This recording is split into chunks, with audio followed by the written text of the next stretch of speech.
አይ ቢሆንም መውረድ አለበት አለ። ብዙ ሴቶች ይሄን ስለሚሉ በዛው ተቆራርጠው የቀሩ ብዙዎች ስላሉ ማለት ነው ከሚወዱት ሰው ጋር ተቆራርጠዋል። ስለ አባት ስትሆን 100% አባት መሆን አለበት በትክክል አረጋግጠህ ማለት ነው አይደል እንጂ ይሄ 50-50 የሆነ አባትነት ምድር ላይ አያስፈልግም። ደጋግመህ ከአንድም ሁለቴ እኔ አንቺን እኮ ማገባሽ አግብቼ ፈትቼ ነው። በነገራችን ላይ ልጅቷ ባትሆን ሊፈጠር የሚችለው ነገር በነገር በጣም ከባድ ነው።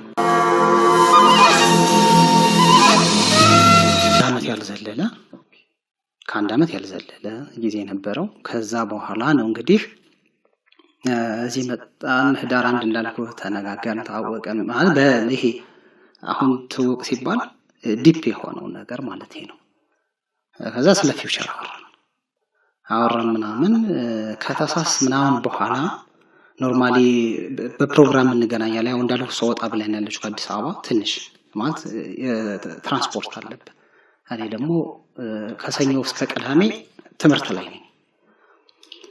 ከዛ እየተመላለስ ቅዳሜ እሁድን ምናምን ቅዳሜ ከሰዓት ሄዳለሁ፣ እሁድ አብረን ጊዜ አሳልፈን ምናምን እንመለሳለሁ።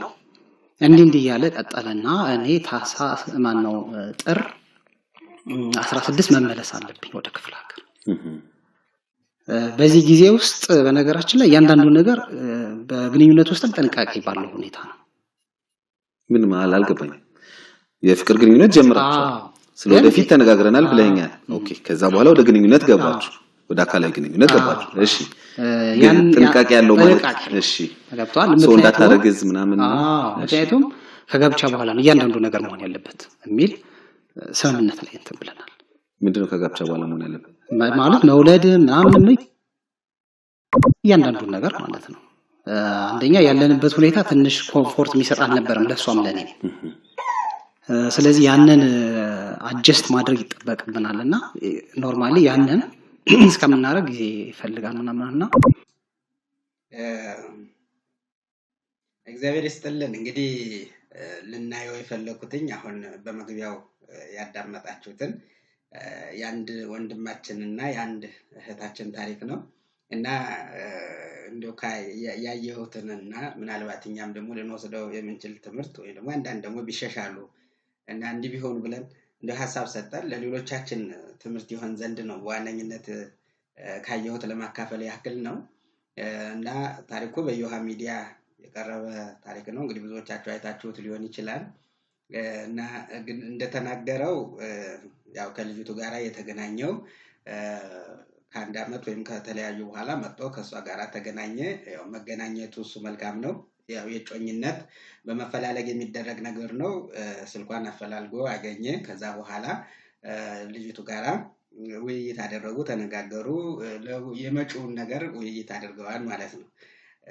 የውይይት ካደረጉ በኋላ ግን ጥንቃቄ አድርገናል፣ እያንዳንዱ ነገር በጥንቃቄ ነው ያደረግነው የሚል ሐሳቦችን በተደጋጋሚ ወንድማችን ይናገራል።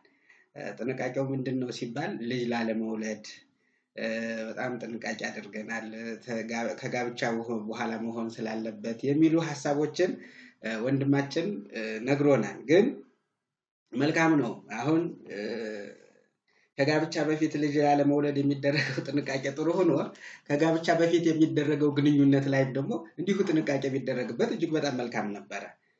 ሐዋርያው ቅዱስ ጳውሎስ ለቆሮንቶስ ሰዎች በላከው መልእክቱ ላይ የሚናገረውን ምዕራፍ አንደኛ ቆሮንቶስ ምዕራፍ 7 ላይ ያለውን ባነብላችሁ ደስ ይለኛል።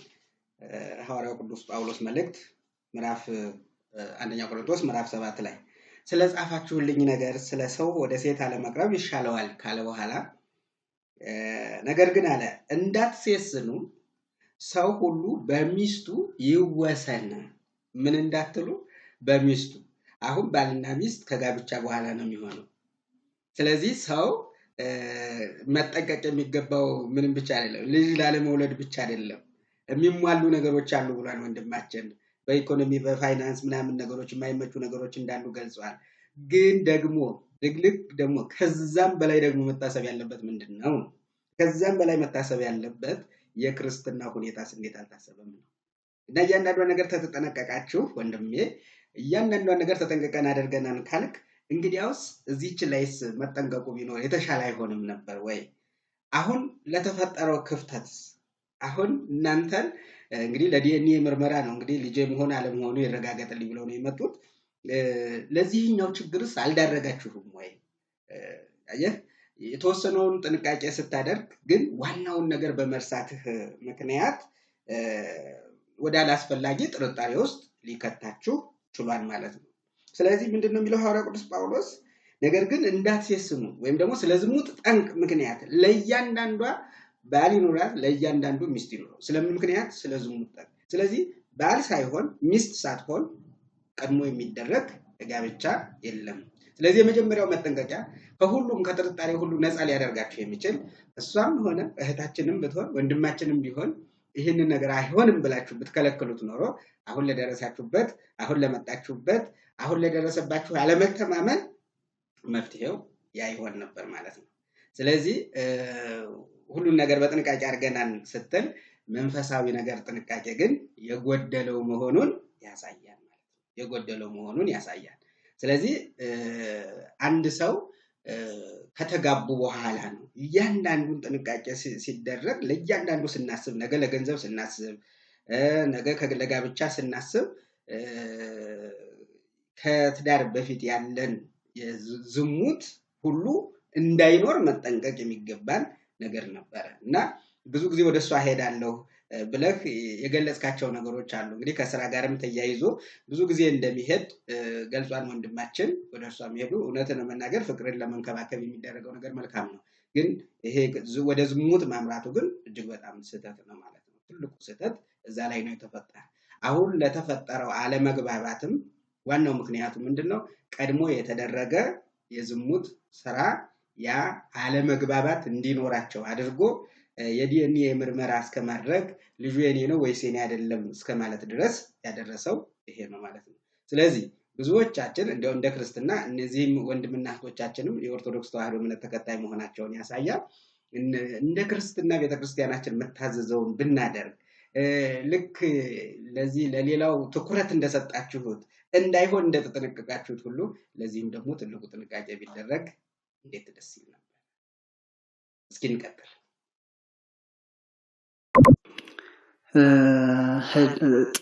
ምን አይነት ጥንቃቄ ታዲያ ታደርጉ ነበር? ለምሳሌ የወሊድ ማለት የእርግዝና መከላከያ ኖርማል የግድ በቃ ማለት እንዳልኩ በሳምንት አንዴ ወይም ደግሞ በሁለት ሳምንት አንዴ ነው የሚሄደው። በየቀኑ አንገናኝም። ግን በ15 ወይም በምናምን አንዳንዴ 20 ምናምን ቀን ልቆይ ይችላል። እዚህ ያለው ሎድ ቀለል ያለ ከሆነ ማለት ነው። ማለት የግድ መገኝ መቆይ ከሆነ ከዛ ህዳር ማነው ጥር 16 እኔ መመለስ ግድ ስለነበረ እዚህ ያለውን ፕሮግራም የጨረስኩ ምናምን ያው ትምህርት ነው እንዳልኩ ላይሰንስ ድራይቪንግ ላይሰንስ ከዛ ጨርሼ መመለስ ስለነበረብኝ ሄድ ተገናኘን አወራን ምናምን እና ያኔም መደረግ ያለበትን ጥንቃቄ አድርገናል ሁሉንም ነገር ማለት ነው። ከዛ በኋላ ምንድነው ሆነው ያው ሄድኩ እኔ በ18 ሄድኩ ወደ ክፍለ ሀገር። ከዛ በ20 ምናምን አካባቢ ማለት 20ዎቹ መጨረሻ ከዛ ደወለችልኝና እንደዚህ ተፈጠረ እኮ አለች። ምን ተፈጠረ አልኳት። በቃ እርግዝና ምናምን ተፈጥሯል አለች። እንዴ ገና እኮ ነው አንደኛ ማለት በ7 በ8 ነው ፔሪድ ሊመጣ የሚችለውና አይ እንደዚህ ሊሆን አይችልም አልኳት። አይ በቃ ለምን እንዴት አታምነኝ ምናምን አለችና ለቀሰችብኝ። እዚህ ጋር ምናልባት ትንሽ ማስተካከያዎችን ለመስጠት ያህል በ16 ያው ባይፈቀድም እንኳን ግንኙነት እንዳደረጉ ተናግሯል። ስለዚህ በ16 ከተናገረ በኋላ በ20ዎቹ መጨረሻ አካባቢ ያው እንግዲህ ከ25 ከ26 ከዛ በኋላ መሆኑ ማለት ነው። በ20ዎቹ መጨረሻ አካባቢ ላይ ጽንስ ተፈጠረ ብላ አለችኝ። እንግዲህ እውነታና ውሸቱም ቆይተን የምናየው ቢሆንም እንኳን ግን አንዳንድ ጊዜ እንደው ዝም ብለን በዚህ ከእህት ከወንድሞቻችን ወይም ደግሞ እዚህ እንዲሁ ዝም ብለን ካነበብነው በራሳችን እንትን ካልነው እየወሰድነን ውሳኔዎችን ከወሰነን በመሰረትነው ትዳር ላይ ችግር ውስጥ እንድንወድቅ ያደርጋል። አሁን ለምሳሌ ወንድማችን በጣም ነው ያስደነገጠው። ለምንድን ነው ከተባለ የወር አበባ ጊዜሽ እንኳን ገና አልደረሰም፣ በ8 አካባቢ ነው የወር አበባሽ የሚመጣው ስለዚህ በ8 አካባቢ ወር አበባሽ የሚመጣ ከሆነ ከዛ በፊት እንዴት እርግዝና ሊፈጠር ይችላል ነው። በነገራችን ላይ የእርግዝና ምርመራ በተለይ ይሄ የፕላሴንታ የሚባለው ወይም ደግሞ የእንግዴ ልጅ እየተባለ የሚጠራው እያደገ በሚሄድበት ጊዜ HCG የሚባለውን እያመረተ ይሄዳል። ያ ደግሞ በደም ወይም ደግሞ በሽንት መንገድ ዲቴክት ሊደረግ ወይም ደግሞ ሊመረመር ይችላል ማለት ነው። ይህ መቼ ሊሆን ይችላል ከተባለ ግንኙነት ከተደረገ ወይም ደግሞ ጽንሰት ከተፈጠረ ጀምሮ ከ8 እንደው በጣም ኢርሊ ከሆነ ወይም ትንካለ ከ8 ቀን ሁሉ በዳ አንድ ሴት ብትመረመር ግንኙነት ካደረጉ ወይም ደግሞ ጽንሱ በተፈጠረበት እንግዲህ አንድ ጽንስ በለቱ ሊፈጠር ይችላል። እንግዲህ ብዙ ቀን ይቆያል ይሄን ያህል ይቀር እንትን ይላል ምንልበት ነገር የለንም። ምክንያቱም እንደ ሁኔታው ነው የሚወሰነው ማለት ነው። ስለዚህ ጽንሰት ለምሳሌ በተገናኙበት ጊዜ ላይ ጽንሰት ከተፈጠረ በ8 ቀን ውስጥ በላብራቶሪ እርጉዝ ነሽ ልትባል ትችላለች ማለት ነው። በዋነኝነት በአማካይ ከ10 እስከ 14 ቀን ባለው በሽንት ምርመራ ሊረጋገጥ ይችል ይሆናል። ነገር ግን እስከ 8 ቀን ድረስ ባለው የመገኘት እድሉ በምርመራ የመረጋገጥ እድሉ ከፍ ያለ ነው ማለት ነው። ደግሞ ወንድማችን ደግሞ ሽባ 16 አካባቢ ከእርሷ ጋር አብሮ አድሯል። ከዛ በኋላ ደግሞ ወደ ስንት ሄደ ማለት ነው? ወደ 20ዎቹ መጨረሻ እንግዲህ 20ዎቹ መጨረሻ ማለት ከ25 ከ26 ከዛ በኋላ ባለው ነው ማለት ነው። ከ10 ቀናት በላይ አለ ማለት ነው። ስለዚህ ከ10 ቀናት በላይ ከሆነ ደግሞ ምርመራ ቢሰራ እና የእውነት ሆኖ እርግዝና አለብሽ ቢባል ትክክል ነው እንደ ሳይንሱ ነው። ይሄ ችግር ሆኖ በትዳር መካከልም ይሄ ችግር ሊፈጠር ስለሚችል ነው። ምክንያቱም እኛ የምናስበው ከወር አበባው ከዚህ መቼ ወር አበባው ጊዜ ደረሰ እንዴት ቀድሞ ታወቀ ምናምን የሚለው ነገር እኛ በራሳችን ወይ ደግሞ ከሰዎች በሰማነው ወይም ደግሞ በራሳችን እንደው ዝም ብለን የሆነውን ነገር ወስደን ድምዳሜ ላይ የደረስንበት ነገር ሊሆን ይችላል እንጂ ጽንሰት ከተፈጠረ ጀምሮ በምርመራ ከ8 ቀን ጀምሮ ሊታወቅ የሚችልበት ሁኔታ አለ። በዋነኝነት ከ10 እስከ 14 ግን ደግሞ እስከ 8 ቀን ድረስ ባለው ሁሉ የመታወቅ እድሉ ከፍ ያለ ስለሆነ ስለዚህ የእውነትም ሆኖ ምርመራ አድርጌ አለኝ ብትልም ሊያጠራጥር የሚችል ነገር እንደሌለ ያሳያል ማለት ነው። እስኪ እንቀጥል። እኔ ትንሽ እዚህ ጋር ሐሳብ ለመስጠት ነው። እኔ ደግሞ ትንሽ ሴት ልጅ ጫማ ማረግ ምናምን ነው አእምሮዬን እንትን አለኝና እስቲ ቆይ ተረጋጊ ለማንኛውም አልኳት። ከዛ ድጋሜ ደወልኩላትና በቃ እንደዚህ ከተፈጠረ ሊፈጠር አይችልም፣ በምንም ተአምር ሊፈጠር አይችልም አልኳት። ምንም አይነት እንደዚህ አይነት ባዮሎጂካል ነገር አይፈጠርም። አንደኛ እኔ ራሴ ነኝ ፖስት ፒል ወስጄ በቃ እያንዳንዱ እንትን ያልና እንዴት ሊሆን ይችላል? አይ ሆነ በቃ ከዛ ለቀሰችብኝ ቆዋለች ምናምን በቃ እስኪ ያልኩና ማለት እንትን አለኝ የሚገርም ነገር እንዴት ሆነ አልኩኝ። ከዛ እሺ ቆይ እስኪ ምናምን አልኳትና ራሴን አሰብኩ። ማለት ሊፈጠር የሚችል ብዙ መቃወሶች ይፈጠራሉና በቃ ይቋረጥ አልኩኝ። በቃ ይቋረጥ ምናምን ስላት ነው መጀመሪያ እስኪ ቼክ አፕ አድርጊ እንደገና ድጋሜ አንድ ክሊኒክ ላይ ብቻ ሳይሆን እስኪ ሌላ ላይ ድጋሜ ቼክ አድርጊ እስኪ ምናምን ስላት እንዴት አታምነኝ ማለችኝ ነው። ዛጣብ ተወዛገብኩ። እሺ በቃ አይ ከኔ አንተን ግን ያወዛገበ አይ ይሄን ጥያቄ ላንተ ብቻ ለመነገራችን ለሚጠይቀው በጣም ብዙ ተመሳሳይ እንደዚህ አይነት ታሪኮችን ስለማውቅ አንዳንድ ጊዜ ያጋጥማል። ሴቶች ከወሲብ በኋላ የፖስት ፒል ይወስዱና የሚጸንሱበት እድል ተፈጥሮ አጋጥሞን እናውቃለን። ብዙ ሰምተናል። አንዳንድ ጊዜ ማለት ለምን እንዳልጠበቀው ነው ትንሽ ምናልባት ግራ ይገባኝ። ምክንያቱም እኔ አላቅም ወይ ምናልባት እንደዚህ አይነት ገጠመኞች በህይወትክ የመጀመሪያ ሊሆን ይችላል ብዬ ስላሰብኩ እንጂ ሴቶች የፖስት ፒልም ወስደው ኢቭን መርፌ ተወግተናል ብለውኝ እኔ አርግዘናል ብለው መጥተው ታሪካቸውን ያጋሩ በጣም ብዙ እህቶች አሉና ማለት 100% የምትተማመንበት ነገር አይደለም። የሕክምና ባለሙያዎችም ይላሉ በተለይ ፖስት ፒል እኮ 100% ነፃ ያደርጋል እና በዛ ላይ ደግሞ ግንኙነት ላለው ሰው ግንኙነት ስለነበረ ሰው ያን ያህል እኔው ሰርፕራይዝ ሲሆኑ አንዳንዴ በጣም ግራ ስለሚገባኝ ነው። አንደኛ ይሄ ነው ለምን አስደነገጠ። ሁለተኛ አለማድረግ ማለት በቃ ከጋብቻ በኋላ ሁሉ ነገር ምን ደርስበት ወይ ምን እናረጋው ከሆነ ለምን የሁለታችሁም ህይወት ይመሰቃቀላል? አለማድረግ አይቻልም ነበር። ኦኬ ዋናው ነጥብ እሱ ነው። ኖርማሊ ማለት አለማድረግ የሚለው ስተት እሱ ላይ ነው። የእውነት ለመነጋገር ማለት እንደ ሰውም የሚመከረው እንደ ፈጣሪም ተቀባይነት ያለው እሱ ነው። መልካም ነው። በጣም ትክክልም ነው።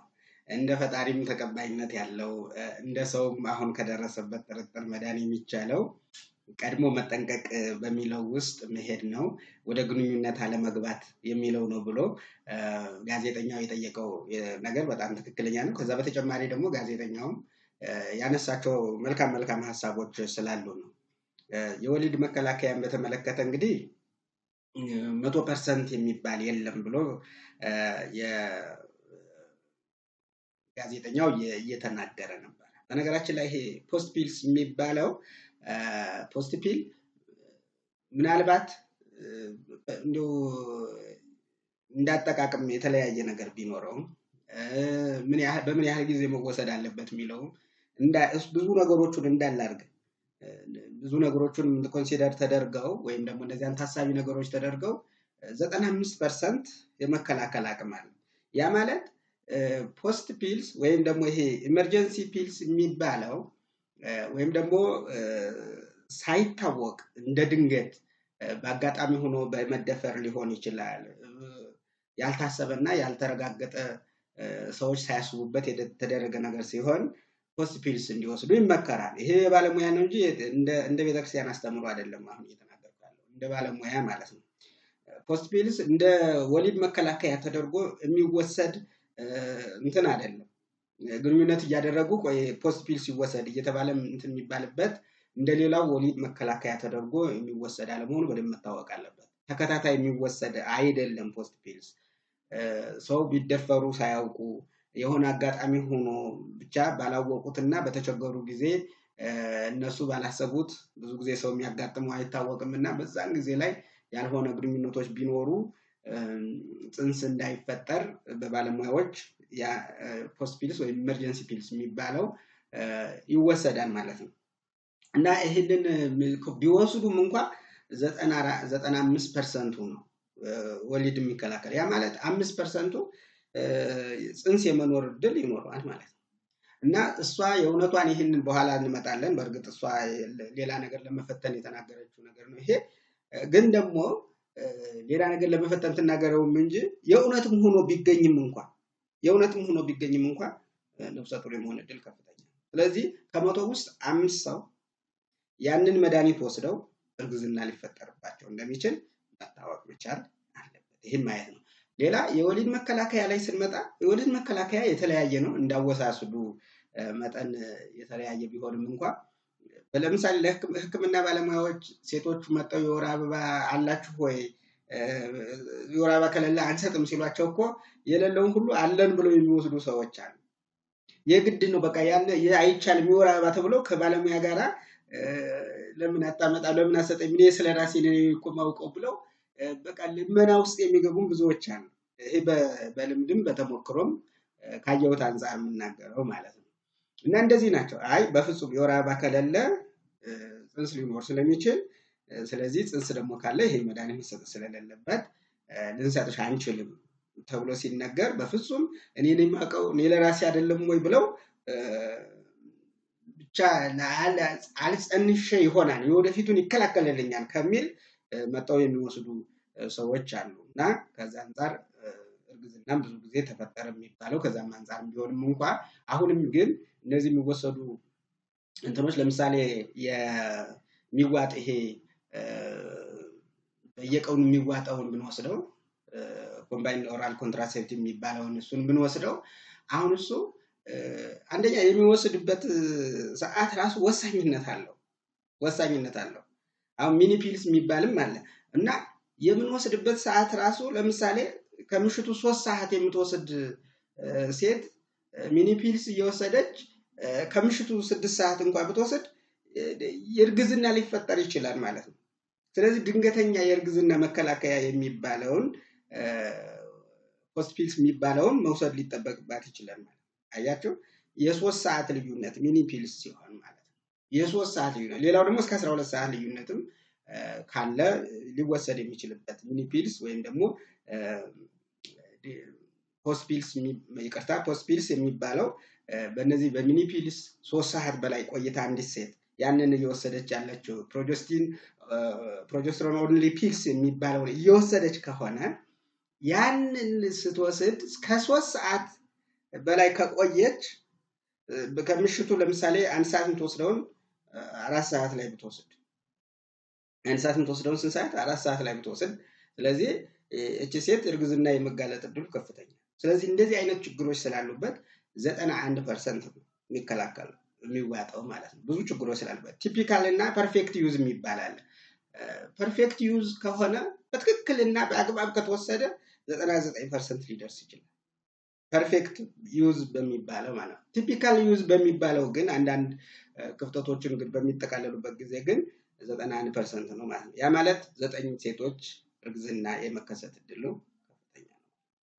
ስለዚህ የሚዋጣው ነው የሚወስዱ ማለት ነው የመርፌ የሚወስዱትም እንደዚሁ ነው ብዙ ችግሮች ሊያጋጥሙ ይችላሉ ያው ከመድኃኒቱ ጋር ተያይዞ ምን አይነት ሰው ነው መውሰድ ያለበት የሌለበት ብዙ ነገሮች በባለሙያ የሚመከሩ ስለሆነ ባለሙያ ጋር ሄዶ ያንዳንዱ መድኃኒት ይሄን በወስድ ምንድነው ይሄን በወስድ ምንድነው የሚለው መመከር አለበት ይሄ እንደ ቤተክርስቲያን አስተምሮ አይደለም ከወሊ መከላከያ ጋር የቤተክርስቲያን አስተምሮ ሌላ ግን እንደ ወንድማችንም እያወራ ያለው እንደ ሳይንሱም ባዮሎጂካሊ ሊፈጠር አይችልም በሚል አይነት ነገሮች ስለሆነ ሊፈጠር እንደሚችል ግን እንድናውቀው ጭምር ነው በዛው ዕውቀቱን መያዝ መልካም ስለሆነ ነው ስለዚህ መርፌውም ራሱ 94% አንዳንድ ጊዜ በተለይ ቲፒካሊ ዩዝ በመንለው 94% ፐርፌክት ነው ግን ደግሞ ፐርፌክት ዩዝ በመንለው ደግሞ እስከ 99.5% ድረስ ያ ማለት ከ1000 ሰው 5 ሰው የወሊድ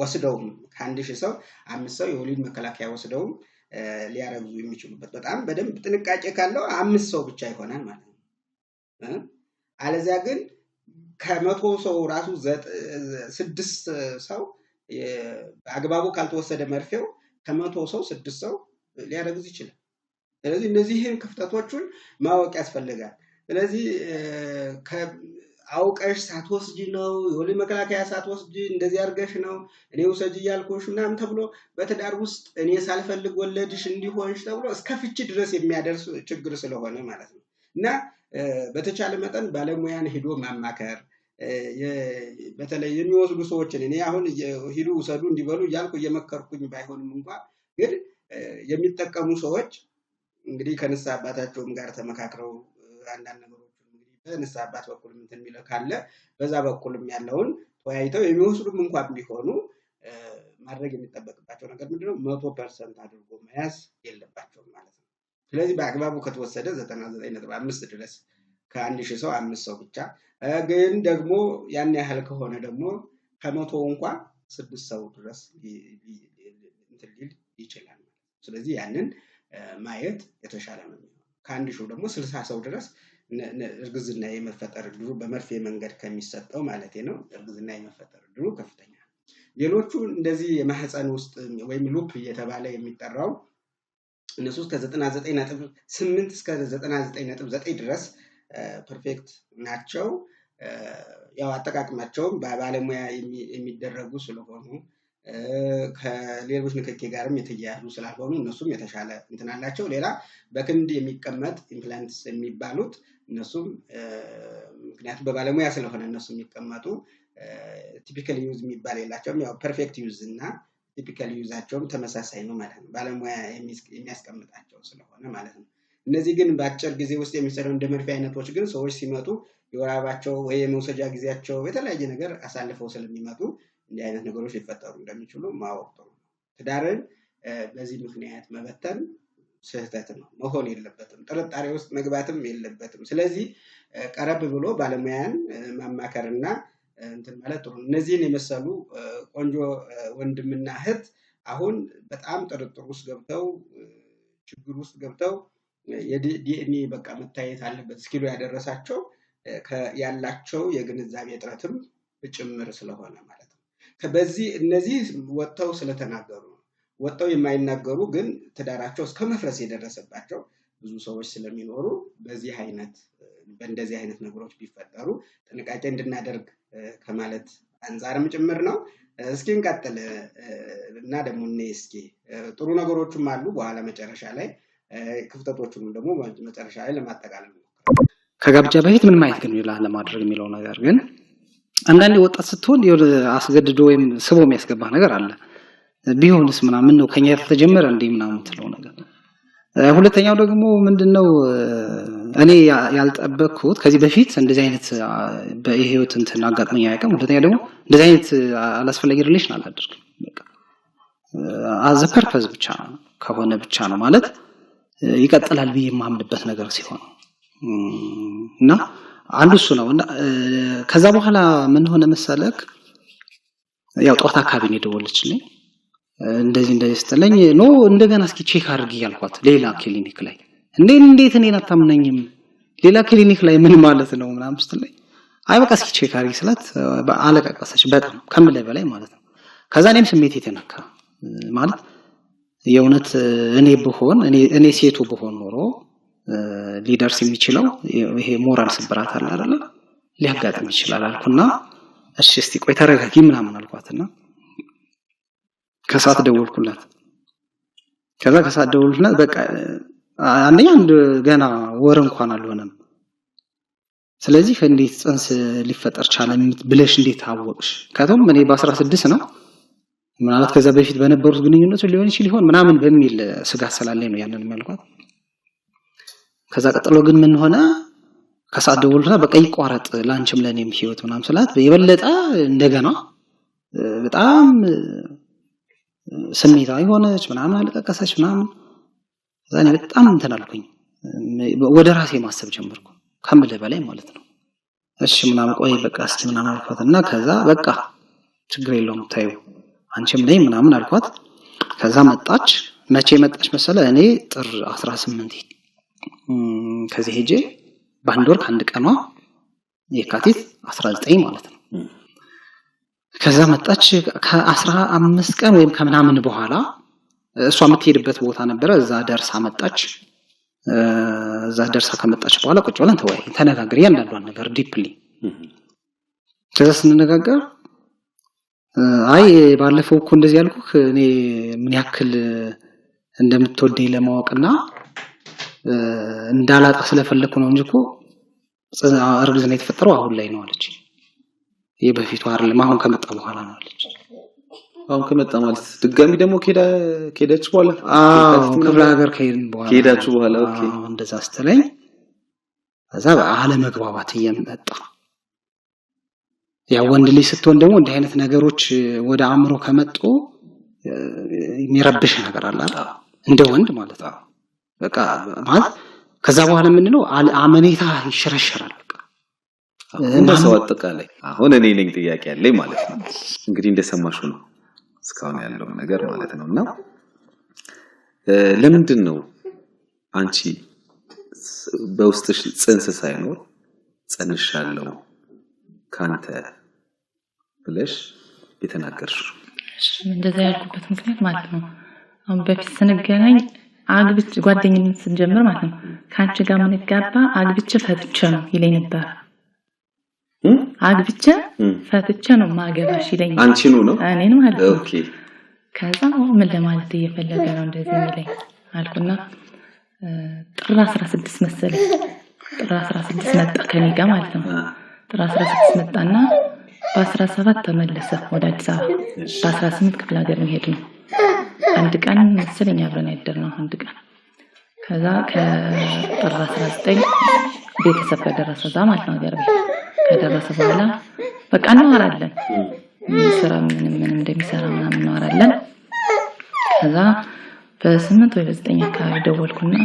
ከዛም አይሞላ ለመገመት ነው እንደዚህ ያልኩት አረገዝኩ እኮ አልኩት እንዴት ነው አለኝ በቃ አረገዝኩ አልኩት አይኔን ፍጥጣርጌ ማለት ነው ምንም ጽንስ የለም ከጓደኛዬ ጋር እንደዚህ ልለው ነው ሰላት እስኪ በይው ምን ያህል ይወድሻል አለች ከዛ አረገዝኩ አልኩት እንዴት ሆናለ በቃ ተፈጠረ እኔ እንደሌለው ቃለሁ ተፈጠረ አልኩት አዘመልሽ ደውልቻለሁ አለና ስልኩን ዘጋ ከዛ ነው ደወለለት ሲሆን ይሁን ደወለና ተረጋጋሽ ምናምን አለኝ ግን ማስተዋል አስወርጇል እንዴ ልጅ እኮ ነው አልኩት። አይ ቢሆንም መውረድ አለበት አለ። እንዴት ይወርዳል? በቃ ይወርድ ይቋረጣል። ከዛ እኔም በቃ የሆነ ስሜት የሚሰማ ስሜት አለ የለ እንዴ ለምን እንደዛሬ እንኳን ግን የለም በውስጥ ያልኩና ራሴ ማለት ነው። ከዛ እያወራን የካቲት 19 ወደሱ ሄድኩኝ እና ያለኝና ነይ ስራ ትጀምሪያለሽ እንደዛም እያለ እየተደዋወልን አግብቼ ፈታለሁ ነው የሚለኝ። አንቺን ነው አግብቶ የሚፈታሽ? ሌላ ሰው ያገባና ይፈታና ወዳንቺ ነው። እሺ ሌላ ሰው አግብቼ ፈትቼ ነው ከዛ በኋላ አብረን ምን ሆኖ ነው የሚለኝ። ከዛ በ19 ሄድኩኝ ተቀበለኝ። ከ19 እስከ 24 አብረን ነበር 24 ድረስ ማለት ነው። ከዛ በኋላ ክፍለ ሀገር ሄድኩኝ ሌላ ቦታ። ከዛ ተመልሼ መጣሁና ስለዚህ ስለ እርግዝና ነገር አወራን። ስናወራ አይ በፊት የለም አሁን ነው የተፈጠረ አልኩት። አሁን ያለ ይመስለኛል አልኩት። ምክንያቱም ምንም ነገር አልወሰድኩም። አሁን ያለ ይመስለኛል። እንግዲያውስ ቸክ እናደርጋለን። ቸክ አድርገን ይወርዳል አለኛው ነው ሁለተኛ ማለት ነው። ሁለተኛ አላስወረድም ልጅ። እሺ እኔ አሁን አንተ ያገልጠሽ መጀመሪያ እንዶ ትክክልም ባይሆን ተገቢም ባይሆን ልፈትነው ብለሽ አርግዣለሁ። ብዙ ሴቶች ይሄን ስለሚሉ ነው። በዛው ተቆራርጠው የቀሩ ብዙዎች ስላሉ ማለት ነው። ከሚወዱት ሰው ጋር ተቆራርጠዋል። እኔ አሁን ይሄ ፈተና ተገቢ ነው አይደለም ውስጥ መግባትም አልፈልግም። ግን ኤኒዌይስ ብቻ አንቺ ለመገመት ፈለግሽ፣ ገመትሽ እኮ አረጋገጥሽ አይደለ? አቋርጩ ብሎሻል አይደለ? አረጋግጠሻል። ታዲያ አቋርጩ ካለሽ እንዴት ካለ ጥንቃቄ ከዛ በኋላ ግንኙነት ታደርጊያለሽ? እኔ ከሱ ጋር መለየትም አልፈልግም። መለየት ማለት ነው። አንደኛ እሱን አምኜ ነው ስራዬን ትቼ የመጣሁ።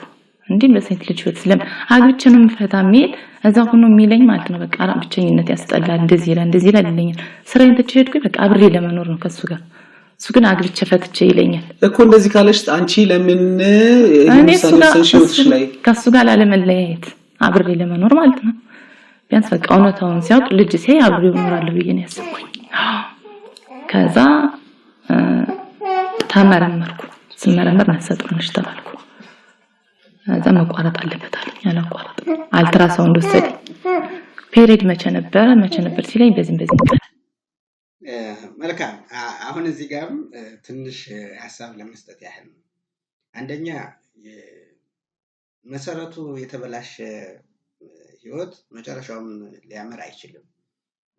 መጨረሻ ላይ ለጥርጥር ለብዙ ነገሮች እንደው ብሎም እነሱን እግዚአብሔር ያጽናቸው በእውነት ባሉበት በህይወታቸው አጽንቶ ነገር ወደ ክርስቲያናዊ እግዚአብሔር የሚወደው እንዲያደርጉት እንግዲህ እግዚአብሔር ይፍቀድላቸው። ምክንያቱም አንዴ የተሰሳተ ነው፣ አንዴ የተበላሸ ነው። ያንን ወደ ትክክለኛው ነገር ወደ ቤተክርስቲያን ስርዓት እንደዚህ ዝም ብሎ በዝሙት የተደረጉ ነገሮች ቤተክርስቲያን የማታውቀው ጋብቻ ቤተክርስቲያናችን የምታስተምረው ወደ ቤተክርስቲያን መጥተው ህጋዊ እንዲያደርጉት በቤተክርስቲያን ስርዓት መሰረት እንዲካሄድ ነው ቤተክርስቲያን የምትፈልገው ማለት ነው። ስለዚህ ከዚህ በፊት ያደረጉትን በዘፈን በመናምን ያደረጉትን ጨምሮ እንዲሁም ደግሞ እንዲሁ ዝም ብሎ ምንም ጋብቻ ሳይፈጽሙ አብረው ተቀምጠው ያሉትን ቤተክርስቲያን ጥሩዋ ምንድነው ወደ ቤተክርስቲያን መጥቶ ይሄንን ያልተቀደሰ ጋብቻ ወይም ደግሞ የዝሙት ህይወት ወደ ተቀደሰ መቀየር ነው። ንጽሕት የሆነች ቤተክርስቲያን እንግዲህ የቆሸሸውን የምታነጻ ቤተክርስቲያን ነው ያለችን። ስለዚህ ወደዚች ቤተክርስቲያን መጣው ትዳራቸውን እግዚአብሔርን በሚወደው መንገድ እንዲያደርጉት እግዚአብሔር ይፍቀድላቸው። ግን ምንድነው ማንሳት የሚፈልገው ካለው ክፍተት አንፃር እህታችንም አሁን እንግዲህ ስትናገር እንደሰማችኋት ምንድነው ዋናው ያለው ክፍተቱ የተገኘው በማከላቸው ላይ የፈጠረው ክፍተቱ ምንድነው ብንል አንደኛ አሁን እህታችን በጣም ትወደዋለች። የምትወደውን ሰው መፈተን ገባች ማለት ነው። አንዳንዴ መለየት የማንፈልገው ከሱ ጋር ቆርጫለሁ ከሷ ጋር ቆርጫለሁ በፍጹም መለየት አልፈልግም ካልነን ወደ ፈተና መግባት ምን አስፈልገ እንዴ? ችግሮቹ እንኳን ቢኖሩ ችግሮቹን አስተካክሎ ለመሄድ መሞከር እንጂ ይወደኛል አይወደኝም ብለን ሳይሆን እንዲወደን ማድረግ ነው እንጂ ማድረግ ያለበት በጣም የምንወደው ወይም በጣም የምንወዳት ከዛ በኋላ ከሱ ጋር አልለይም ወይ ከሷ ጋር አልለይም የሚል ነገር ካለ ፈተናው ለምን አስፈልገ? ስለዚህ መፈተኑ ምንድነው ጥቅሙ? አሁን እዚህ ጋር የመፈተኑ ጥቅም ግራ የገባ ነው ማለት ነው። ስለዚህ ምን ፈትን እኮ ካልሆነ ለመተው በጮኝነት ጊዜ ነው ያው ይሄም ካልሆነ ለመተው ከሆነ ደግሞ ምን ለማድረግ ነው ያንን ሰው ደስ ብሎን እንድንቀጥል ነው አሁን ግን ምንድነው ለምሳሌ የመጀመሪያውን በውሸት ለምንድነው ሳትጸንሽ ጸንሽዋል ስለዚህ መወደድ አለመወደድ ላውቃለች እሺ ጽንሱ ይውረድ ብሎ ሲላት ደነገጠች እንኳን አልጸነስኩ የሚል ቃል መለሰች እንኳን አልጸነስኩ ግን አሁንም ለመጸነስ ሄደች ማለት ነው ለምንድነው ስትባል ስለምወደው ከሱ ጋር መለያየት ስለማልፈልግ ስለዚህ መጀመሪያ ላይ የተፈጠረው ክፍተት እህታችን ምንም እንኳን በጣም የምትወደው ባሏም ቢሆን የምትወደውና የምታፈቅረው ከሱ መለየት አለመውደድ ይሄ ቆራጥነቷ ደስ የሚል በቃ ከሱ ጋር ላለመለየት እሱን በሙሉ ልብ መውደድ ይሄ በእውነት ትልቅ መታደልም ነው የተከፈለ ልብ ያላቸው በበዛበት ዘመን ላይ ሙሉ ፍቅር ይዞ ደግሞ ከሱ በፍጹም አልለይም ችግሮችም ቢኖሩ እነዚያን ችግሮች አስተካክዬ እሄዳለሁ ብሎ ማለት ይሄ ትልቅነትም ነው መታደልም ነው ወዳልሆነም ግንኙነትም ስለተገባ ከዛ በኋላ አሁን ከዚህ በኋላ ፍቺ እንደዚህ የሚባልም ነገር የለውም ስለዚህ ያ ስለሆነ አጥብቆ ነገሮችን ያስተካከሉ መሄድ እንጂ የሆነ ፈተና እየተባለ በዚህ ባለው እንትን ላይ ክፍተት መፈጠር አልነበረበትም ማለት ነው ስለዚህ ያላት ሙሉ ፍቅር ያላት መውደድ ከሱ ላለመለየት እሱን ማጣት አለመፈለጓ ይሄ ትልቅ እድል ነው ጥሩነቷን ይገልጻል ግን ደግሞ ይህንን ሰው ደግሞ ፈትኖ ሌላ ጥርጥር ውስጥ ማስገባት ደግሞ በጣም ትልቅ ችግር ነው ስለዚህ ስንፈትን እንኳን ቢያንስ ምን ፈትንበት ፈተና ነገ ከነገ ወዲያ ላይ እኛ ላይ ችግር የማይፈጥር መሆን አለበት ማለት ነው አሁን እሷ የፈተነችበት መንገድ እሷ ላይ ችግር ይዞ መጣ እንጂ ጥርጣሬ ይዞ መጣ እንጂ የኔ አይደለም የሚለው መጣ እንጂ እስከ ዲኤንኤ ምርመራ ድረስ ጥርጥር ይዞ መጣ እንጂ ምንም የፈየደላት ነገር የለም ለምሳሌ ያልተጋቡ ሰዎች እንደዚህ እንትን ሲባል አስወርጅ ምናምን ካለ እንዴ ህፃን ልጁን አስወርጅ ብሎ የሚል ሰውማ ምን ይሆነኛል ስለዚህ ከእንግዲህ በኋላ አይሆነኝም ብሎ ለማለት በዚህ መንገድ ፈትኖ ከዛ በኋላ አትሆነኝም አንተ እንደው ልጅ ወልደን ግደይ ይያልከኝ እኮ ስለዚህ እንደዚህ የምትል ሰውማ ለኔ አትሆንም ይባላል በጮኝነት ስለዚህ ለሷ ስለማይሆን በቃ ካንተ ጋር ያለው አቁሟል ለማለት ሊጠቅም ይችላል አሁን ግን ከሱ ጋር መለየት አትፈልግም ከዛ በተጨማሪ ዝሙትም ተፈጽሟል ግን ደግሞ በዚህ መንገድ ደግሞ መፈተኑ ትርጉም አልባ ነው ማለት ስለዚህ ስንፈትን ምንፈትንባቸው መንገዶችንና ፈተናው ደግሞ ሊያመጣው የሚችለውን በኋላ ጫናና ችግር አይተንና ለይተን ሊሆን ይገባል ነው አሁን እሷ ጋር ያመጣባት ነገር ምንም ይሄ የፈተነችው ነገር ጥቅም ሳይሆን ያመጣባት እጅግ በጣም ብዙ ጉዳት ነው ያመጣባት ምክንያቱም እሱ በጣም እንዲጠረጥራት ነው ያደረገ አንድ ያለኝ አንድ የለኝም አሁን ነው እንደገና እንትን ያልኩ ምናምን ሲመጣ እሱም እንዲጠራጠር ምክንያት ሆነች ማለት ስለዚህ አሁን ከሱ ጋር መኖር ስለምትፈልግ ወደ እርግዝናው ሁለተኛውን እርግዝና በቃ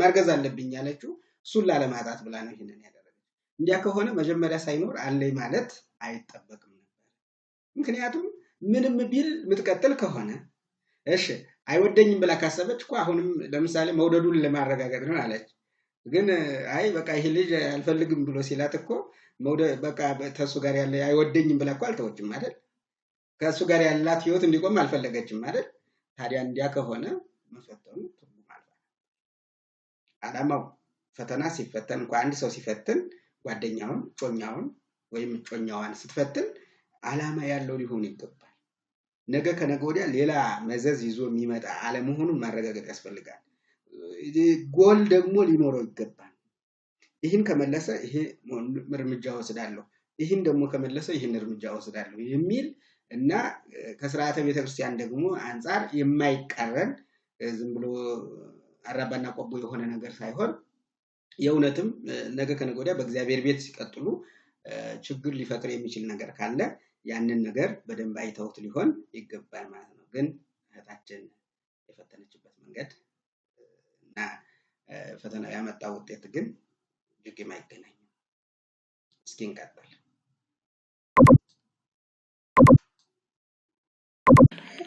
ፔሪድ ያየሁበትንና አልትራሳውንዱ የ3 ቀን የ4 ቀን ልዩነት ሲኖር በታሪክ የለም ማቋረጥ አለበታል አላቋረጥም።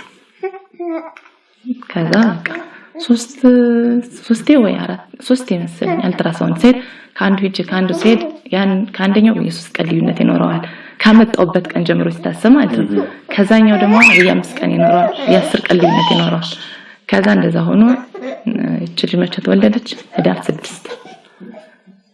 6 በ19 መጥቼ መወለድ የነበረባት መቼ ነው የሚልስ በሱ እንትን በ19 አካባቢ። ስለዚህ ለምን ቀድማ ተወለደች ነው። ወደ አንተ ልመለስ ጻማ እስክትል እንግዲህ በዝርዝር ማውራት ቁጭ ብለን አወራን አልከኝ። ምንድነው ቁጭ ብላችሁ ያወራችሁት?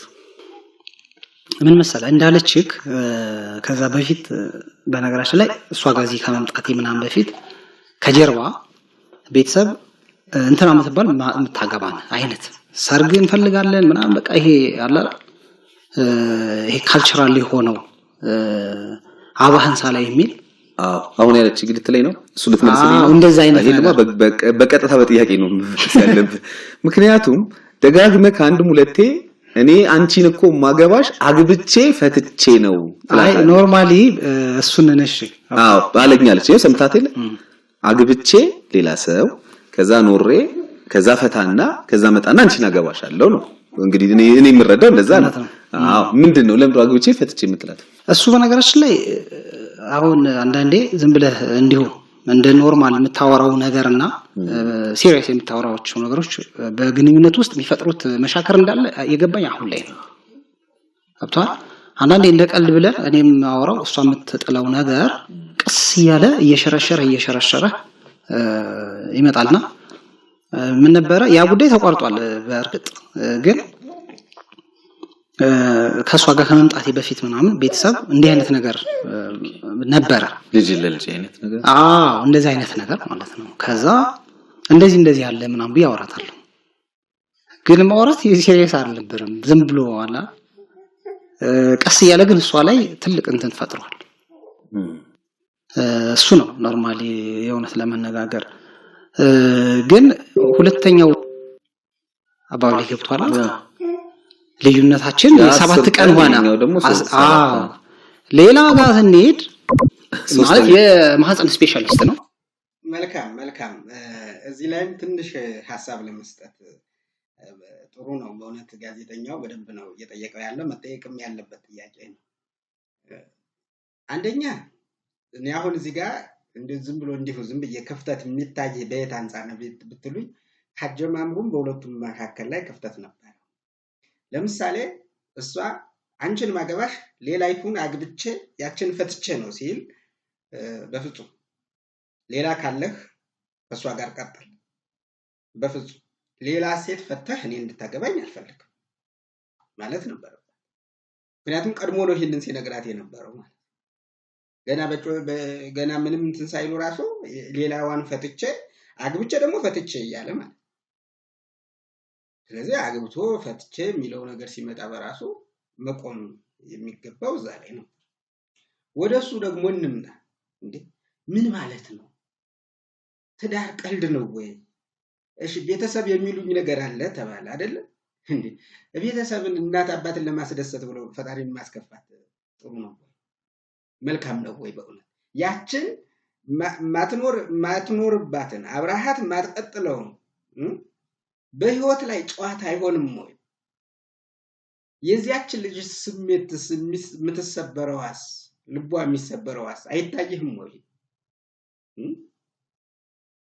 እንዴት በምን አይነት ነው አንተ የፈለግሃትና ደስ ያለች ጋር ለመቀጠል ፈልገህ ግን የዚያችኛዋን ህይወት ደግሞ ለማጨለም አገባች እንደተባለች ወደ ተፋታች የምትባልና ልቧ ለዘላለም ተሰብሮ እንዲቀር ምክንያት እየሆንካት አይደለም? ለምሳሌ የዚችን አሁን አብራህ ያለችዋን ጓደኛህን ስሜት ለመጠበቅ ብዙ ጥረሃል። የዚያችኛዋን ስሜትስ ደግሞ ለመጠበቅ ለምንድን ነው ያልጣርከው? አንተ የሆነም ይሁን ምንም ይሁን የተሻለ ወዳልከው እየሄድክ የተሻለ ለአንተ የተሻለ ነገር እየመረጥክ በአንተ ክራይቴሪያ በአንተ መስፈርት የተሻለ ነገር እየመረጥክ ነው ያለው። ታዲያ አንተ የተሻለ ነገር እየመረጥክ ያቺ ደግሞ አለኝ ብላ አንተን አግብታ ካንተ ጋር ለዘላለም ለመኖር አቀዳ እስከ ሞት ድረስ አግብታ ካንተ ጋር ለመኖር ያቀደችን አገባሽ ደግሞ እዛው ደግሞ ተፋታሽ ተብላ የህሊና ጠባሳ ስታሳድርባት አልታየህም? ይሄ ቀላል ነው በእውነት ይሄ ትልቅ ክፍተት ነው። አንዳንድ ጊዜ የኛን ስሜት እኛ ደስ ያለንን እንመርጥና የሌሎችን ስሜት ግን ምንም የማይታየን ሰዎች አሉ። እኛ ላይ የሚደርስ የልብ ስብራት ሲደርስብን ወይኔ ማንም ሰው ላይ ያልደረሰ ስብራት ደረሰብን እንላለን። ሌሎች ሰዎች ግን የሚሰበሩት ስብራትም ሊታየኝ ይገባል። እንደ ክርስትና እነዚህ ሁለቱ እህትና ወንድሜም ክርስቲያን እንደመሆናቸው አንፃር ወንድምም ይሄንን እላለሁ። በእርግጥ አውቀውት ተረድተውት ችግሩን ወደፊት ያስተካክሉታል ብዬ አምናለሁ። እነሱም ተረድተውታል። አሁን የመጡበት መንገድ ትክክል እንዳልሆነ ሁለቱም የተረዱት ይመስለኛል።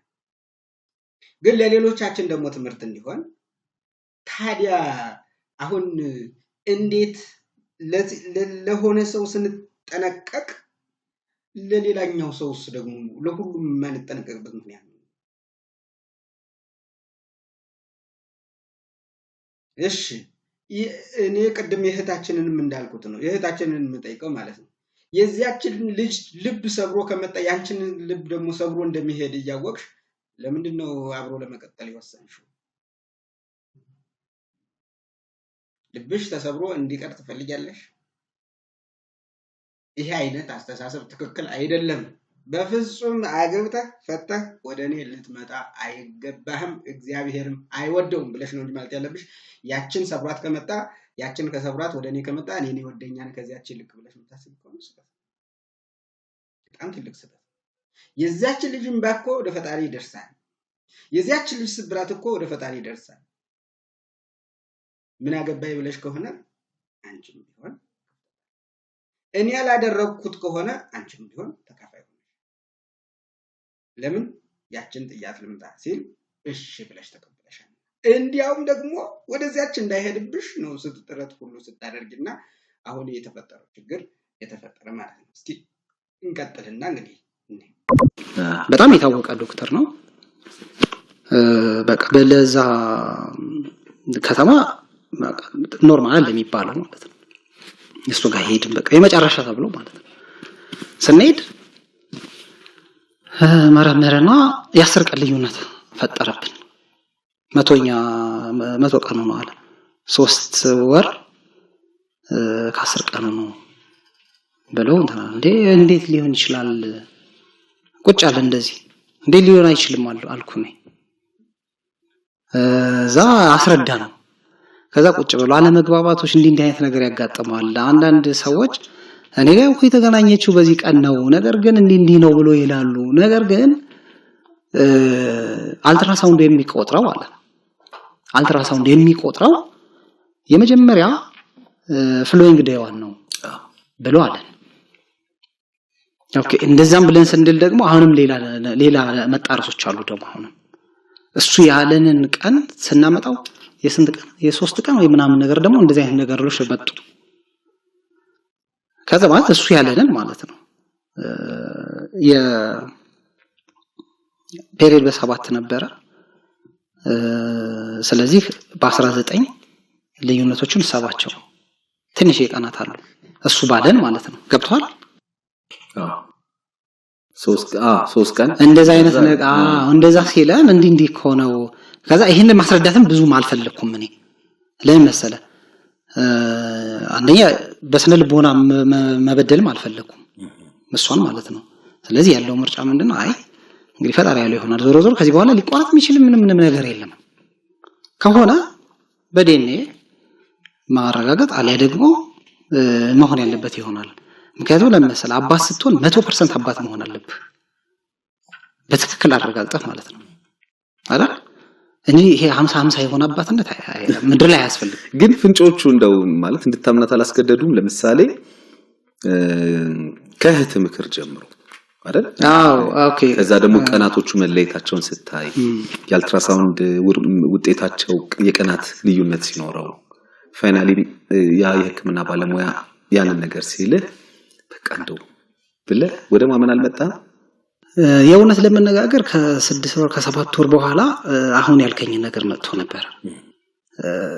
በቃ አለ እንደዚህ ኔቸር ነች ፐርፌክት ምድር ላይ ያለ ሰው ሰራሽ ነገር የትኛውም ቢሆን ላይሆን ይችላል የሚል ምክንያቱም 3 አልትራሳውንድ 3 የተለያየ ውጤት የ3 ቀን የ1 ቀን ምናምን ልዩነት ሲያመጣ there is no perfect የሚል ነገር ከዛ ኔቸርን መቀበል ማመንኩ ግን አዘ ኢንድ ደግሞ ኔቸር ራሷ ማትሳሳትበት ነገር ደግሞ አመጣብኝ ምን ልክ አሁን ህዳር ማነው የካቲት 19 መጣ ከካቲት 19 እስከ ህዳር 6 ስትቆጥራቸው ቀኖቹ 260 ቀኖች ናቸው የሚሆኑት አንድ ልጅ መወለድ ያለበት 270 ቀን ላይ ነው አይደል 270 ቀን ማለት 9 ወር ማለት ነው 9 ጊዜ 3 27 አይደል 9 ጊዜ 3 27 270 ቀን 270 ቀን ነው ወንድ ልጅ 275 ቀን ይሄዳል ይሄ ባዮሎጂካል ነገሩ ነው ሳይንሱን ነገሩን ነው የምነግርህ እናቶችም ይቆራሉ በነጋሽ ላይ እንደዚህ ግን ማሚሾ የተወለደችው በ260 ቀን ነው በ8 ወር ከ20 ቀን ማለት ነው ይሄ ማለት የመጀመሪያዋ እኔ ግንኙነት ካረኩበት ጊዜ ጀምሮ ሆነ ሲቆጠር ህዳር የካቲት 19 እንኳን ጽንስ ተፈጠረ ብለን ብንል የካቲት 19 የመጣች ዕለት ጽንስ ተፈጥሯል ብለን ብንል ማሚሾ በ8 ወር ከ20 ቀን ተወልዳለች ምናልባት ወይ የመጀመሪያዋ ትሆናለች በ8 ወር ከ20 ቀን የተወለደች ከዛ ውጪ ግን ያው እንዳልነው ተፈጥሮ ካልተዋሸች በ9 ወር መወለድ አለባት እሱ ደግሞ የበለጠ 9 ወር ከ5 ቀን 10 ወርም የሚሄዱ እንትኖችን እናውቃለን እንጂ ወደ ኋላም 7 ወር ኖርማሊ 7 ወር ይወለዳል የሆነ ተመናገር የ8 ወር አድግም ይባላል እንደውም በተለምዶ ምናልባት ምናምን እንደዚህ ይባላል እንግዲህ ይወለዳል 8 ወርም ተወልዶ እናውቃለን እና 8 ወር ከ20 ቀን ተወለደች ቀደም ያልከኝ ጥያቄ አለ ወደ ማመኑ አልመጣህም ወይ ወደ ማመኑ ስመጣ 8 ወር 20 ቀን ደግሞ የበለጠ ጥርጣሬ ውስጥ እንዲገባ ያው እንዳልኩ የመጣበት መንገር ደግሞ እኔና እሷን አለመግባባት እያመጣ ስለሆነ የሆነ ነገር በተፈጠረ ቁጥር ያው መልካም እግዚአብሔር ይስጥልን በእውነት እንግዲህ ይሄን ይመስላል አሁንም ማጠቃለያ ላይ የተናገራቸው ሐሳቦች ላይ ትንሽ ሐሳብ ሰጥቼበት እንጨርሳለን ማለት ነው የዛሬው እንግዲህ አሁን ያያቸው ነገሮች እንዴ መጀመሪያ አልትራሳውንድ መለያየት ይሄ ያለ ነው በቃ የሚከሰትም ነገር ነው አንደኛ ከባለሙያው ከመለየት ብዙ ነገሮች እኮ አሉ በነገራችን ላይ ብዙ ነገሮች የባለሙያም ክፍተት የመሳሪያም ችግር መሳሪያው ራሱ ችግር ሊፈጥር ይችላል እውነት ለመናገር ያው ያሉ ነገሮች ያ መሳሪያ በትክክል መስራቱን ፋንክሽናል መሆኑን አረጋግጦ ካልሰራ ባለሙያውም ደግሞ በቂ የሆነ ግንዛቤ ከሌለው እንደገናም ደግሞ በትክክልም ተሰርቶ ደግሞ ልዩነቶች ይኖራል ስለዚህ ሁሉ ጊዜም ቢሆን ሁሉም አልትራሳውንድ 100% እኩል ይናገራል ማለት አይደለም ይሄ የተለያየ ነው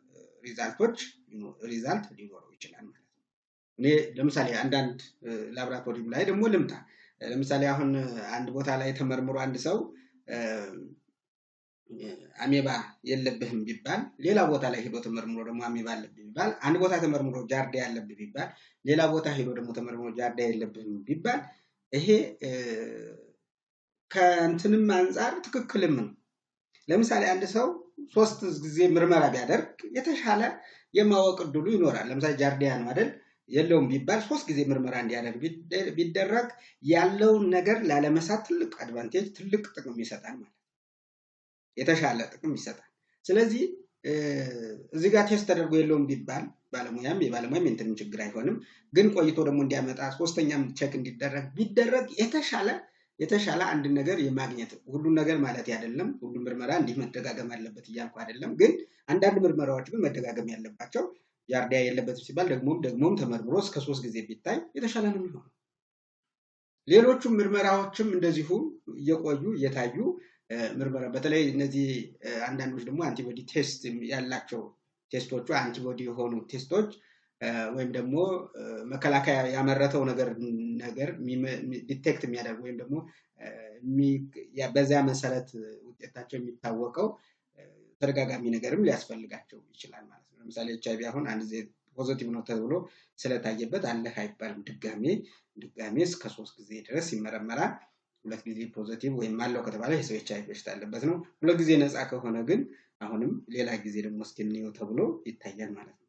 አያችሁ፣ ይሄ የምርመራውም የእንትኑም ችግር ይኖራል። ሌላ የባለሙያው ችግር ይኖራል፣ የመሳሪያው ችግር ይኖራል፣ የሪኤጀንት ችግር ይኖራል። በጣም ብዙ ችግሮች አሉ። ስለዚህ እነዚያን ችግሮችን ሁሉ ማየት የተሻለ ነው የሚሆነው ማለት ነው። ስለዚህ መሳሪያውም ጋር አልትራሳውንዱ ጋርም ስንሄድም ይህንን መሰረት ያደረገ መሆን አለበት ነው። ሌላው አልትራሳውንድም ደግሞ አሁንም ፐርፌክት ነው ወይ ከተባለ ፐርፌክት 95% እስቲሜት ሊያደርግ ይችላል። 95% ማለት ከዚያ ውጭ ግን አልትራሳውንድ ምን ሊያሰስተው ይችላል ከተባለ ለምሳሌ ልጅቷ በጣም እድገቷ ፈጣን ከሆነ አልትራሳውንዱ እድሜዋን ከፍ አድርጎ የመናገር እድል አለ። ገብቷችኋል? በጣም እድገት ካላት ማለት ነው። ደግሞ እድገቱ የደከመውን ደግሞ እድሜውን ዝቅ አድርጎ የመግለጽ ጀስቴሽናል ኤጅ የሚባለውን ምክንያቱም ከሳይዙ ጋር የተያያዘ ስለሆነ ማለት ነው። ሳይዙ ለክቶ ምን ብሎ ነው አልትራሳውንድ የጀስቴሽናል ኤጅ ወይም ደግሞ የጽንሱን እድሜ ወይም ደግሞ ይህን ያህል ጊዜው ነው ተብሎ ለማለት የሚወስደው ያንን ለክቶ ነው ማለት። ስለዚህ በችግሮች ምክንያት እድገቱ የቀነሰውን ዝቅ አድርጎ እንትን ማለት አልትራሳውንድ ችግር ይኖራል። ደግሞ እንደገና ደግሞ በምቾት ምክንያት ወይም ደግሞ በጣም በፍጥነት የሚያድግ ከሆነ ደግሞ እሱን ደግሞ እድሜውን ከፍ አድርጎ የመናገር ነገር ይኖራል። ስለዚህ አልትራሳውንድም ቢሆን 100% ፐርፌክት ነው አይደለም፣ እስከ 95% ድረስ ፐርፌክት አኪዩሬት ነው። ይህንንም መታየት አለበት። ስለዚህ መሳሪያዎችን ስናይ ክፍተቶች ሊኖሩባቸው እንደሚችሉ የሚለውን ነገር እንድንይዝ ከማለት አንጻር ነው። ሌላ የመወለድ ላይ ደግሞ ኖርማሊ ኤልኤምፒ የሚባል አለ፣ ላስት ሜንስትራል ፔሪየድ የምንለው ነው። ደግሞ እሱ ደግሞ ፈርስት ዳይ የመጨረሻ የወር አበባዋን ያየችበት የመጀመሪያ ቀን እና ኢዲዲ ኤክስፔክትድ ዴት ኦፍ ዴሊቨሪ ወይም ደግሞ ዲዩ ዴት ኦፍ ዴሊቨሪ ካልኩሌት ሲደረግ ኤክስፔክትድ ዲዩ ዴት ኦፍ ዴሊቨሪ እንትን ስንለው ካልኩሌት ሲደረገው የሚጀምረው ከየት ነው? የሴትዮዋ የመጨረሻውን የወር አበባ ያየችበት የመጀመሪያ ቀን ነው። ከዚያ ጀምሮ ሲቆጠር 280 ቀን ነው የሚቆጠረው ማለት ከዚያ ጀምሮ ሲቆጠር ማለት እና አልትራሳውንድ ለምሳሌ ሲሄዱ በ3 ወር ውስጥ 10 ቀን ልዩነት ታየ። 3 ወር ከ10 ቀን የሚል እንትን ካለ እሱ የወሰደው የትኛውን ነው? እሱ የወሰደው ግንኙነት ያደረጉባትን ቀን ነው። በዛ ዕለት ጽንሰት እንደው ቢፈጠር ነው ያለ። ይፈጠራል፣ ግድ ነው። ይሄማ እንዴ ባይሆን አንዳንድ ጊዜ ጊዜው እንትን ያለ ከሆነ ከ3 ቀን ድረስ እና አንዳንዴ ደግሞ ትንሽ ከዛም የዘለለ ቀን የወንድ የዘር ፍሬ በማህፀን ውስጥ ገብቶ ሊቆይ ይችል ይሆናል። የመቆየት እድል ሊኖረው ይችላል እንጂ ለምሳሌ እንቁላል የሚለቀቅበት እና የወንዱ ዘር የሚገናኝበት እንትን ከሆነ በቃ ይገናኛል። ይሄ ምንም ጥርጥር የለውም እና በዕለቱ ጽንስ የመፈጠር እድሉ ከፍተኛ። እሱ ግን የያዘው ከጽንሰቱ ጀምሮ ነው። አልትራሳውንዱ ግን ቅድም ባለሙያውም የሕክምና ባለሙያውም እንደገለጸለት ከወር አበባው ጀምሮ ካልኩሌት እንደሚያደርግ ገልጾለታል። በርግጥ ኤልኤምፒ የምንለው ከወር አበባ ጀምሮ የሚቆጥር ነው ማለት ነው። ላስት ሜንስትራል ፔሪየዱን የመጀመሪያው ቀን ማለት ነው። ያለቀበትን አይደለም፣ የመጀመሪያ ቀኑን ተይዞ ከዚያ ጀምሮ ካልኩሌት ይደረጋል። ወደ 280 ቀን ያክል ይደርሳል ማለት ነው። ከዚያ ከወር አበባ ጋር ሲታይ ደግሞ 3 ቀን ልዩነት መጣብኝ አለ። ሐኪሙም እንደዚያ ሲለኝ የ3 ቀን ልዩነት ስለሚመጣች ነው። አሁን እንዲህ ያህል ፐርፌክት አይደለም። ቅድም እሱም ብሏል በነገራችን ላይ አዎ መሳሪያ ፐርፌክት አይደለም። በቃ ልክ ነው። ይሄ ፐርፌክት አይደለም። ይሄ ሌላ ጥርጥር ውስጥ ያስገባል፣ ሌላ ችግር ውስጥ ሊያስገባል፣ ትዳራችንን ጥያቄ ውስጥ ሊያስገባብን መኖር የለም መቻል የለበትም። በእውነት ይሄ በጣም ትልቅ ክፍተት ነው የሚፈጥረው። ስለዚህ ከመሳሪያው ጋር ያለውን እንትን የ3 ቀን ልዩነት እንደ ከባድ ልዩነት አንወስድም። ከዚያ በተጨማሪ 7 ወር የሚወለዳል ብሎ ባለሙያው እየጠየቀው ነበር። አዎ እንዴ ከ7 ወር በፊትም መቆየት አይችልም ነው እንጂ ከ7 ወር ለምሳሌ ብዙ እንክብካቤዎች ተደርጎለት አይሲዩ ውስጥ ሙቀት፣ ሌሎቹ ነገሮች ተደርጎለት የማደግ እድል አለው ከ7 ወር በላይ ነው እንጂ እኮ ከዛ በፊትም ብዙ ነገሮች እኮ ይከሰታሉ። አይወለድም ማለት አይደለም፣ ግን የመቀጠል እድል የሚኖረው ከ7 ወር ጀምሮ ነው። የአካባቢውን ባህል ደግሞ ያመጣው እንዲያው የ8 ወር አያድግም ይባላል አልከው፣ ግን ይህ ሳይንሳዊነት የጎደለው ሰዎች በግምት የሚሉት። ለምሳሌ የ7 ወር ልጅ አንዲት እናት 3-4 ጊዜ የ7 ወር ልጅ ብትወልድ ሊሞትባት ይችላል። የ7 ወር ልጅ አያድግም ብላ ስለተናገረች እች እናት የ7 ወር ልጅ አያድግም ስላለች ሌላ ቦታ የሚወለደው የሌሎች ልጆችም የ7 ወር አያድግም ማለት አይደለም። ሰዎች እንዲህ አይነት ድምዳሜ ላይ የሚደርሱት ካዩት እና ካጋጠማቸው አንጻር ከመውሰድ ነው። ይሄ ግን በጥናት የተደገፈ ከሳይንስ ጋርም የማይሄድ ስለሆነ የ8 ወር እንዲህ ነው የሚል ሳይንሳዊ ትንታኔ ስለሌለው ሰዎች ደግሞ እናቶች ደግሞ እንደዚህ ቢሉ በእነሱ በእርግጥ የሚፈርዱባቸው አይደለም። ሁለት ሰው ካየች የከሌም 7 ወር የከሌም ደግሞ 7 ወር ላይ ሞተባት፣ ስለዚህ የ7 ወር ህፃን አያድግም ብላ ብትል አንዲት እናት ትክክል ናት ለሷ። ምክንያቱም ሪፕሬዘንታቲቭ የሆነ ሪሰርች ተሰርቷል ወይ ብንል ምንም ነገር በፍጹም ከዚያ ጋር የሚነጻጸር አይደለም። ስለዚህ ይሄ ነገር ላይ ሳይንሳዊ ሳይሆን ልማዳዊ መሆኑን እና ያንን ልማድ ሁሉ ይዘን ልማድ እንደ እውነት ተቀብለን ደግሞ ትልቅ በሆነው ትዳር ውስጥ ችግር መፍጠር የለበትም የሚለውን በደንብ እንድንይዘው እፈልጋለሁ። ሌላ በጣም ደስ የሚለው ብዙ ጊዜ ድርድር በዚህ ጉዳይ ላይ ድርድር የለብኝም አባትህም ከሆንኩ 100% አባት ነው። በእውነት ይሄ ሐሳብህ በጣም እኔ የምደግፈው ሐሳብ ነው። ስለዚህ አባትነትህን 100% አባትነትን አረጋግጦ መሄድ አለብን የሚለው ግን ለሁሉም ውሳኔዎች ቢኖሩ ለመንፈሳዊ 100% በቃ እንደዚህ ድርድር የሌለህ አቋም ያለህ ሰው መሆንህን እናደንቃለን። አሁን እስከ አልትራሳውንድ ድረስ መሄድህ ምናምን 100% ለመረዳት የምታደርገው ጥረት እውነት ለመናገር ጥርጣሬ ኑሮህ ችግር ውስጥ ከምትገባ ይሄ ተሻለ ነው። ወደ አልትራሳውንድ ሄደህ ይሄንን ማረጋገጥህ የተሻለ ነው። ግን ከመጀመሪያ ኑሮ እንዲህ አይነት አቋም ያለህ ከሆነ ከመጀመሪያውንም ደግሞ ይሄ አቋምህ ቢቀጥል ኑሮ ዝሙት ነው። ከጋብቻ በፊት ግንኙነት አይፈጠርም፣ እግዚአብሔርንም ያሳዝናል። አንተም ብለሃል ይሄ እግዚአብሔር የማይወደው ነው፣ እንደ ሰውም ደግሞ ጥሩ ነው ብለሃል።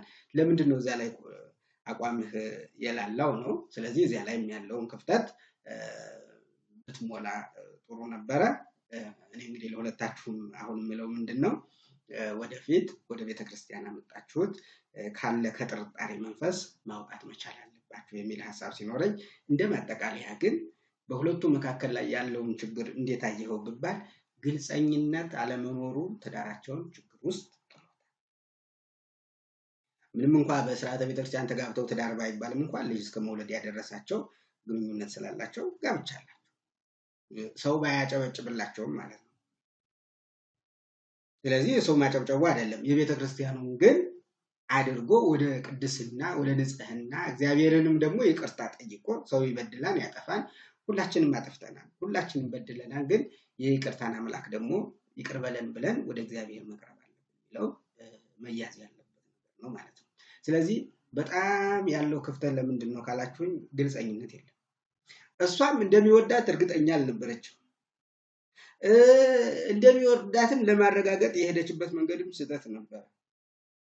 እሱም እንዴ አንድ ነገር እስቲ ቆይ ፈትቼ አግብቼ ምናምን የሚል ሲነገራት አንድ ሴት ምን እንደሚሰማው እንደ ቀልድ የተናገርኩት ብሎ ያለው ምናልባትም የሴቶቹን ባህሪ ጸባይ ካለማወቅም ጭምር ሊሆን ይችላል። ምናልባት ማለት ነው አንዲት ሴት አግብቼ ፈትቼ ከዛ በኋላ ነው የሚል ነገር ስትሰማ ምን ሊሰማት እንደሚችል ይሄ መገመትም ቀላል ነው። በእውነት ብዙ ነገሮችንም እንኳን አይደለም ይሄን ብዙ ነገሮችን ማወቅ ይቻላል።